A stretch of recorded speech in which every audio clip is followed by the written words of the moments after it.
તો આજે છે આપણી 30 દિવસની ચેલેન્જનો 10મો દિવસ. આજે તો અમારા રૂમમાં એક કબૂતર આવી ગયું. તો કેમ છો મિત્રો? સૌપ્રથમ તો બધાને જય શ્રી કૃષ્ણ, હર હર મહાદેવ. તો આપણી મસ્ત મજાની સવાર પડી ગઈ છે. અમારે જવાનું તો હવે નાસ્તામાં, એટલે જો લાઈન કરાવીને હવે જાય નાસ્તામાં. હોસ્ટેલના નિયમમાં તો રહેવું પડે ને. થઈ ગયો પ્રાર્થનાનો ટાઈમ ને અમે બધા પહોંચી ગયા પ્રાર્થના કરવા. મને બેસાડી દીધું અહીં ધ્યાન રાખવા. રસોડામાં આવીને જોયું તો અહીં બધા શાક સુધારતા હતા.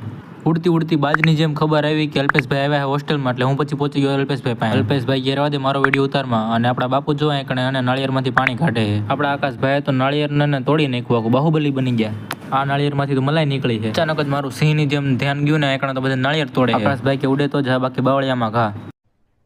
અરે કહેના ક્યા ચાહતે હો? લઈ લીધું મેં એક નાળિયેર ને એમાંથી તો પાણી નીકળી ગયું, અને અંદર જોયું તો મલાઈ હતો ને. આને કહેવાય હો ગુડ લક. આપણા નસીબ તો જો ખાલી.